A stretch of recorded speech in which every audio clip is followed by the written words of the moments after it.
Right, I'm going to show you how to make stovies, which is a traditional Scottish dish, but it seems to have a number of different ingredients depending on who you speak to. The way I was taught to make it is basically three ingredients, main ingredients, and that is bacon, potato and onion. Some people, instead of bacon, use corned beef, but I think, and other people use leftovers from a roast dinner. So anyway, the way I was shown to do it is those three things: bacon, potato and onion. This is how I make it, okay? So here's the onion, okay? So I like to cut mine up coarsely like that, so you have nice big chunks to eat. Once you have cooked that part way through, just so it's sort of semi-translucent, that brings the sweetness out of it. I will also add some garlic to it as well. I'll get that out ready. So right, then I will chop up some bacon. I like to buy bacon off cuts, so it gives me nice big chunks, a little bit of fat on it for flavour. I don't ever measure anything. I usually use one medium-sized onion per person, and just a nice pack of bacon. Depends how much you want. There's no real subtlety to this dish. It's that's part of the beauty. It'll vary every time I make it. It does need to be seasoned quite strongly because potato is not that flavoured vegetable in my opinion. So plenty of salt and pepper for that.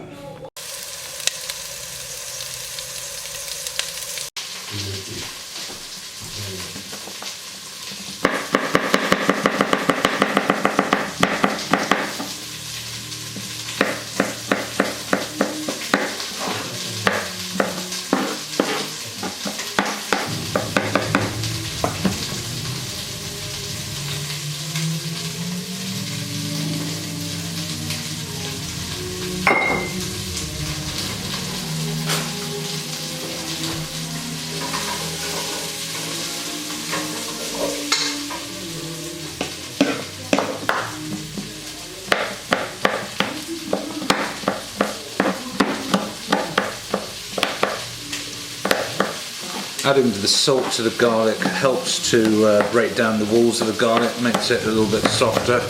Can actually mush it quite easy actually from here if you just want to make it into a paste. Like that.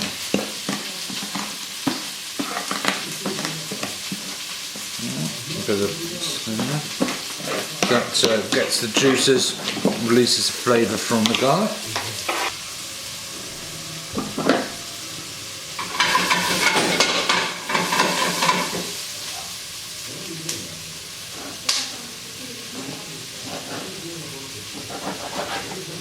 So we cut now nice big chunks, let's take that away now, of bacon. It will separate in the pan when you're frying it. Keep your fingers away from the knife obviously. Using a knife properly is a little bit like the saying, you keep your friends near and your enemies even nearer. If you keep it close to your knuckles, there's less chance of you cutting yourself than if you're flaying the knife about like that. So anyway, nice coarse chunks of bacon.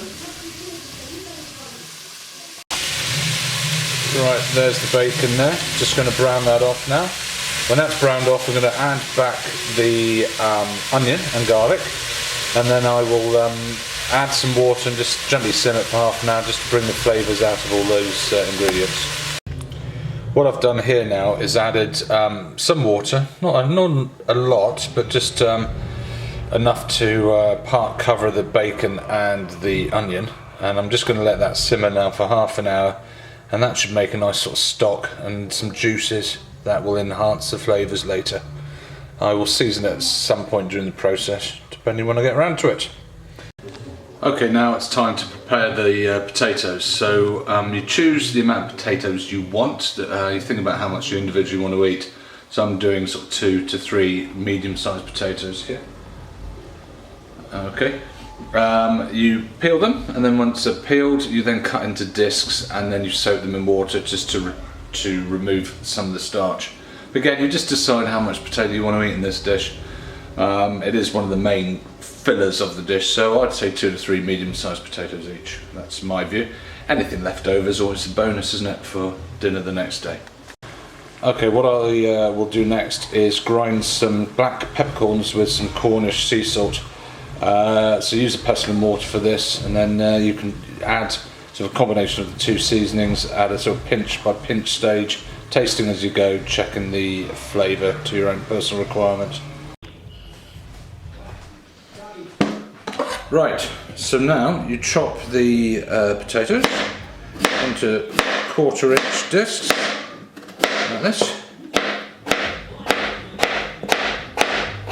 It doesn't have to be exact, because ultimately when it goes into the stovies and is boiling, they will, potatoes will also break down. The idea is to cook them until everything softened, and actually some of the gravy that goes with it is actually made from broken down potato. So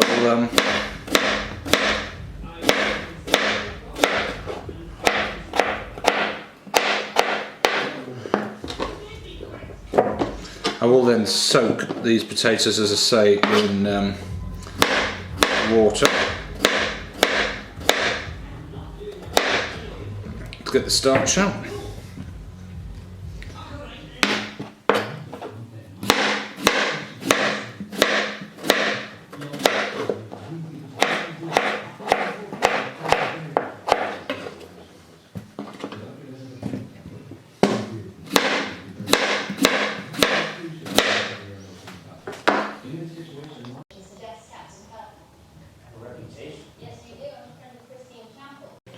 There we are. Now the potatoes are in water, just to let some of the starch soak out of them.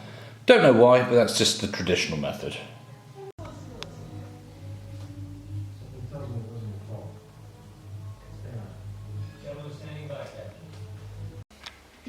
Right, we're going to now drain the potatoes, which should have, whilst soaking, the starch should have left them there, or reduced greatly.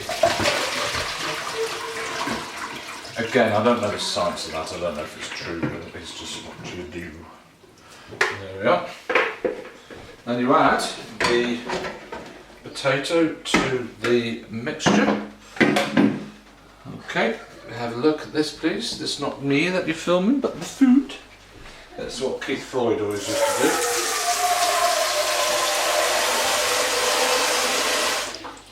do. And now we add water to part cover. There we go.